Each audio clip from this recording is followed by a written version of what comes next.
जो आहे तो म्हणजे मुक्तीसंग्राम दिनाच्या निमित्तानं आपल्याकडे आलेली एक वक्ता वसुंधरा गुरव ही आपल्याशी या ठिकाणी भाषणामधून मराठवाडा मुक्तीसंग्राम दिन समजून देत आहे।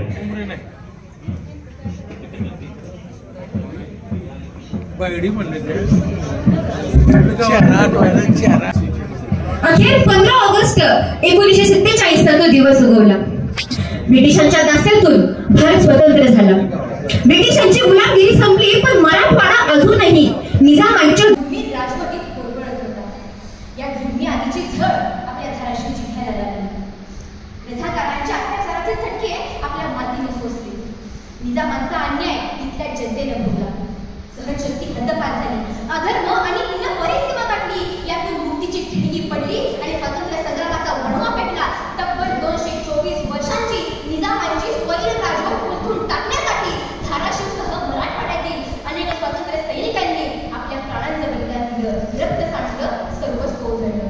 सोडले सर्व घरदार, त्यागीला सुखी संसार, ज्योतीसम जीवन जगले, ते देशासाठी लढले। ते तुरुंग ते उपवास, सोसला किती वनवास, कुणी फासावरती चढले, ते देशासाठी लढले, ते अमर हुतात्मे झाले।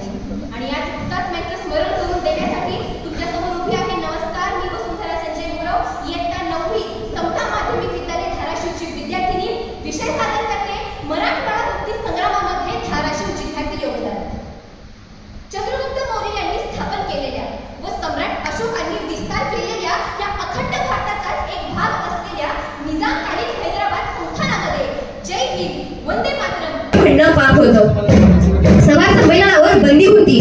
अशा स्वैर निजाम राजवटीनं हुतात्मा वेद प्रकाशाच्या रूपानं पहिला बळी घेतला। आर्य समाजाची दीक्षा घेतलेल्या या युवकाचं मूळ नाव दासप्पा शिवप्पा हारगे।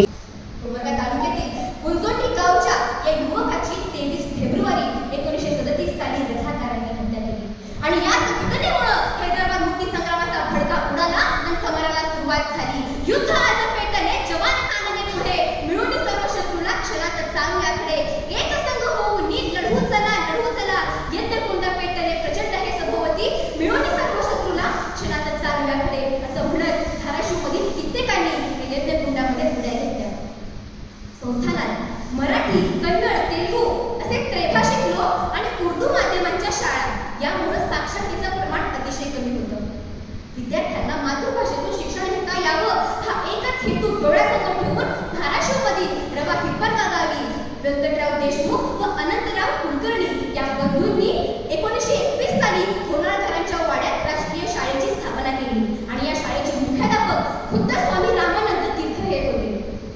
त्यांनी गोविंदभाई श्रॉफ, बाबासाहेब परांजपे, आनंद खांडेराव, पी.व्ही. नरसेराव, दिगंबर बिंदू, शंकरराव चव्हाण, शंकरबाई पटेल, माणिकराव पहाडे असे कित्येक क्रांतिकारक सुद्धा घडवले। या राष्ट्रीय शाळेचे कार्य म्हणजे हैदराबाद मुक्ती संग्रामाचा श्रीगणेशाच होय, असे गौरवोद्गार माननीय यशवंतराव चव्हाण यांनी काढले होते। मराठवाडा मुक्ती संग्रामामध्ये किती प्रसंग साधावे, त्यात किती नावं झाली। असामान्य कामगिरी करणाऱ्या धाराशिवच्या राणी लक्ष्मीबाई अर्थात गोदावरी डेके, निजामांचा एकही कायदा पाळणार नाही असा निर्धार करणारे चिरवडीचे रामभाऊ जाधव, रझाकारांचा वेश धारण करून हेरगिरी करणारे रुईवरचे भूमिपुत्र विश्वनाथ बाबा कोळगे। अरे रुईवरच्या सुपुत्रांनो, चला उठा, मराठवाड्याच्या स्वातंत्र्यासाठी हातात शस्त्रे घ्या, बंदुका भरा आणि उडवा या रझाकारांना। आवांची ही गर्जना ऐकून रुईवरच्या कित्येकांनी या स्वातंत्र्य संग्रामामध्ये उड्या घेतल्या। एवढंच नाही तर आपसिंग यांच्या शहीद झालेल्या श्रीधर वर्तक यांचा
साक्षीदार आणि शिलेदार आपला धाराशिव जिल्हा सुद्धा आहे हे आपण विसरता कामा नये, कारण इतिहास विसरणारा समाज कधी इतिहास घडवू शकत नाही.